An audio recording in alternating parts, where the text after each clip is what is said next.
Hey YouTube, I'm back today to talk about Aliens, continuing my look at the Alien series. Now there's been a strange backlash against this movie I've noticed over the last few years, with more and more people coming out saying they don't like how it lost the horror elements of the first movie and it's not a true sequel, and that they don't like that there's a queen and it makes the aliens more insect-like, which is really surprising to me because for the longest time, and I think most people agree, that this is one of the best sequels of all time. I mean, it's definitely up there with Terminator 2 and Godfather 2, The Dark Knight. It's also one of the best action movies of all time. So to get this sort of backlash now is quite surprising, because to me personally, one of the things I like about the Alien trilogy is that it's not just the same thing over and over again. The first movie did the horror so perfectly. I don't want them to just rehash that again and again. Of course I want horror elements in the series. It is a horror series at its heart. But I like that they made it more of an action war movie. And then the third one's very different as well.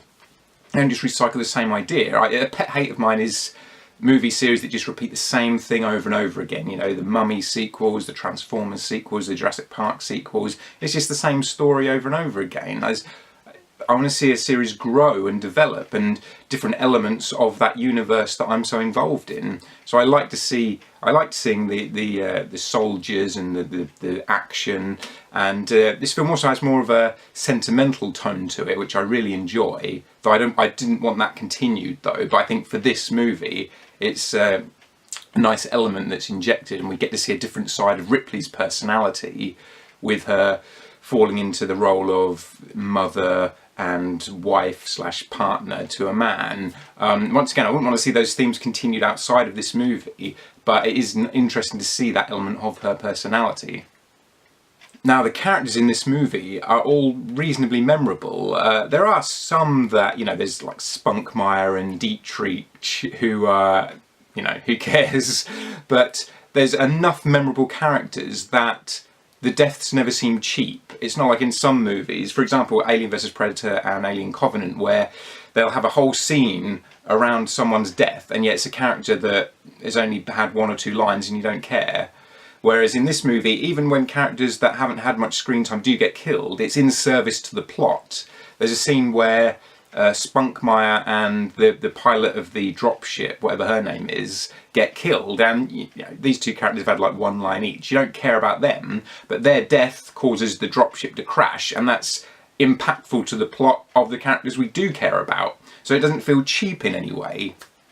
And I think maybe because Kenner released a toy line of Aliens figures in the 90s that I had, and they made action figures of Apone and Drake, I always find those two characters memorable, even though they're taken out reasonably quickly. You know, Drake always seemed like the tough guy, and Apone obviously is the guy in charge. I think they do stand out, even though they're taken out earlier than the likes of Hicks and Hudson and Vasquez, all of which are great characters. You know, we've got Ripley, obviously the main character, a very strong female character, and yet Vasquez really holds her own as well. And it's not often you get two strong female characters in a movie, especially one like this. Hicks, of course, and then Hudson, who, I mean, Hudson, we should hate Hudson because he's kind of a dick, you know. He's a loudmouth to start off with, a braggart, going on about how tough they are, but then as soon as shit hits the fan, he's pretty much sort of cowers and crumbles. But he does redeem himself before he gets killed when he goes war whacking. It's like, yeah, fuck you want some of this? Yeah, come on! And he's just got a charm to him that is quite funny. He's not as whiny as Lambert was in Alien. And also, but one thing that did annoy me about his death is that when he gets dragged away, he's not actually killed, he's taken away to be cocooned and face-hugged, but Hicks is like, oh, he's gone, let's go. Whereas as soon as Newt gets taken, everyone's like, oh, no, she's still alive, we can save her, let's go and get her. Why didn't you do that for Hudson? Like, how come you're happy to leave him to die? Then you've got Newt. And now, I'm not normally a fan of kiddie characters in movies. You know, child actors, he's pretty universally bad in my opinion, and Newt's no different, but she's serviceable enough. She doesn't really do much other than say, Ripley, Ripley. But she just exists to develop Ripley's character, and she does the job well because Ripley kind of carries it for her. You know, the kid doesn't have to do much other than be cute and look up to Ripley and be someone for Ripley to look after. And then Hicks, of course, who, Michael Bain, he's got a real likability to him, and it's a shame he wasn't bigger in Hollywood after Terminator and Aliens. I tend to always think of him as Reese, like he will forever be Kyle Reese to me, but he's good in the role of Hicks as well. He's not really given all that much to do, but there's a charm and a likability to him in what he does with the role. But once again, I do feel like his character exists to develop Ripley's character, really. He's just there so that we can see her getting a bit close and a bit affectionate to a guy. Now there's a scene near the start of the film when they go down in the dropship to LV-46 where he passes out, and well, maybe he just fell asleep, but I always took it that he passed out, which I thought was kind of a funny moment that doesn't set him up as the tough guy and the leader, but then you do see him naturally progress into that role when he has to, and I thought it was interesting how they played that out, that they didn't, even though he is quite a central character, so you don't think he's necessarily going to be a background character, but they don't push him forward as he's the tough guy, he knows everything, he's really capable. They want, kind of like they did with Ripley in the first movies, they build up him becoming that character and taking on that role, which I enjoy. I don't like things to be signposted too much for me in movies. Now, as with Alien, there are two cuts of this film, and there's the theatrical cut and the director's cut, and I actually prefer the theatrical cut once again. Not that the director's cut was bad, and I think once you've seen Aliens once, then the director's cut is maybe the more interesting one to watch. But I think for a first viewing, the theatrical cut actually works better for a few reasons. First off, there's a scene in the extended cut of Ripley mourning her dead daughter. It turns out she had a daughter, and because she's been lost for 57 years, the daughter's died of old age. So she's basically lost her daughter because of the aliens, and it adds an element of tragedy to her character, and it's more that the aliens have taken for her. Even though the aliens didn't directly kill her daughter, they kind of did, it's their fault that Ripley has lost her daughter, which I like, but at the same time, in some ways it cheapens the relationship she has with Newt, because rather than she just looking after Newt out of the goodness of her heart, because that's the kind of heroic, decent person she is, now she's, using Newt to fill that gap in her life, to sort of create this surrogate daughter to fill that void. And there's not necessarily anything wrong with that, but I kind of prefer it that she just does it because that's who she is. That's just the kind of heroic character she is. There's also another scene in the extended cut which shows us Hadley's Hope when it's inhabited, which is interesting. I liked being able to see what that place was actually like when people were just living there happily, and I always find it funny that the captain of the Red Dwarf is running the place, but I don't like that it's Newt's dad who is sent to investigate the space jockey's ship and who gets face-hugged first, because it's overly connecting things. And this is a problem I have with the Prometheus and Covenant prequels, is that once you start over-connecting things, it gets too coincidental, and it always has to be a main character is connected to this and that. I prefer that it is just real coincidence that this has happened and then it leads to this. I don't want everything overly connected in the past. It becomes a bit contrived to me, and this is going down that route of it being a bit too contrived and coincidental, that it happened to be Newt's dad who was the first one to investigate and get face hugged. I don't really like that. And also, other than this scene where we cut to Hadley's Hope, the rest of the movie is pretty much from Ripley's perspective, and we lose that point of view with this odd cutaway showing us Hadley's Hope, whereas the rest of the film is all pretty much what we see is what Ripley's seeing, what we know is what Ripley knows. So I like that it's more cohesive is a narrative that way, rather than this cut to Hadley's Hope out of nowhere. And also, for a first-time viewing, I think there's more mystery in it if we don't see Hadley's Hope before the Marines get there. If we just follow Ripley and the Marines going there, we don't know what to expect. We don't know if they're going to be fine and the Marines are then going to stumble upon the aliens, or if shit has gone down, if they're going to land there in the middle of a battle. We have really no idea, other than at some point or another, obviously aliens are going to get involved. So I just like that sense of mystery that on first viewing. Once you've seen Aliens already and you know what's going to happen, then yeah, watch the extended cut, because it is quite interesting to see these extra elements added to the story. Now, a good movie to me is one that has what I call fuck yeah moments. Those moments when you're just like, yeah, when you're watching it. And there are two of those in this film. One is when Ripley takes control of the tank type, I think, is it called an ABC or something? When the Marines are getting their asses kicked and Ripley just kind of pushes Corman to the side and takes control of the vehicle and smashing through the walls so that she can rescue the Marines. You know, you can't help watching that and be like, yeah! But then at the end of the movie, of course, I mean, this is just a spectacular moment in cinema.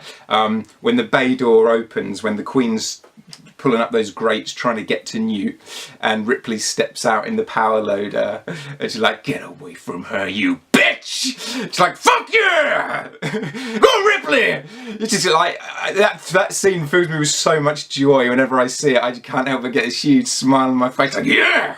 And it's not all that many movies that get me fuck yeah-ing, but twice in this movie it does, and I love it for that. It's just a joyous scene for me to have that adrenaline rush, and it's especially rare for it to be, you know, a female hero that gets you feeling like that. Not that I want to get into gender politics too much, but you know, films nowadays try so hard to create heroic female characters and lead female characters, and yet the Alien movies did it so naturally, and it never felt forced. It never felt like they were deliberately doing this to make some kind of point. She was just a character who was great and heroic, and that you could really get behind, who happened to be female. And that's the way it should be done. It should just, you know, you naturally care about her and like her. Now, the addition of the Alien Queen, I think, is perfect. I think they pretty much perfected the alien life cycle with this. You know, an egg needs to come from something. The idea of it being, you know, morphed from a human or whatever, I always found a bit silly. And there's a fine line between, you don't want something that's supposed to be alien to be too human. You know, like making the space jockey a guy in a flight suit is too human. It takes away what's alien about it and bizarre and unearthly. But at the same time, you can't go too silly with it either, to the point where stuff just seems kind of like magic, like the black goo in Prometheus, for instance. And I think the Queen, some people argue that it makes it too earthly because it's just like an ant or a wasp or whatever, which I can see their point, but personally I don't think it makes it too human or earthly. And the Queen's such a glorious design. It's a gorgeous design for a creature. So to me, it has perfected the life cycle. And almost every Alien movie after this tries to up it. You know, they always feel like they have to add another big bad monster. You know, you got the newborn, the Pred Alien, the Deacon, the Neomorphs or whatever, and all it does is sort of convolute the whole thing. You don't need anything added to that. I'm sure most Alien fans would love to see a movie with just the Xenomorphs and the Queen. Just give us a good story, but that involves the Queen and the Xenomorphs and a regular hive and a regular lifestyle. We don't need a constant, oh, a new monster, oh, a new design, oh, a new big bad. Maybe some people do, but I don't think that many people are that simplistically minded. If you write a good story and you're using characters and designs that we already love, you know, people love the Alien series because of the alien itself. We don't need it to be mutated and made bigger and badder all the time. They kind of do this with Predator now as well. You know, in Predator 3, they had to have the super predators, and in the new Predator movie there's going to be some kind of mutant predator as well, and people just want to see the Predator. You know, have it be different. You know, you don't want them to all look identical. Have different designs, have them wear different masks and different types of armour, but you just want a regular Predator doing its thing, but develop the story and expand, you know, the universe.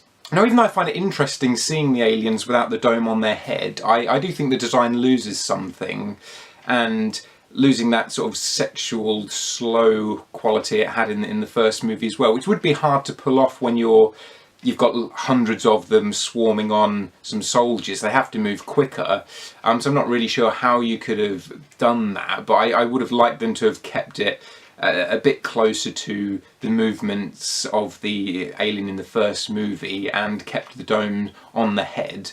I think you do lose something when you lose that sort of slightly sexual vibe to the creature, and I guess that's why a lot of people feel they get too insect-like in this movie and don't like it, which, as I said earlier, I can kind of understand. I also think the special effects hold up pretty well in this. I do have a soft spot for practicals and miniatures, so maybe that, you know, maybe I can't be objective about this. but there's nothing off the top of my head that I instantly remember as looking bad.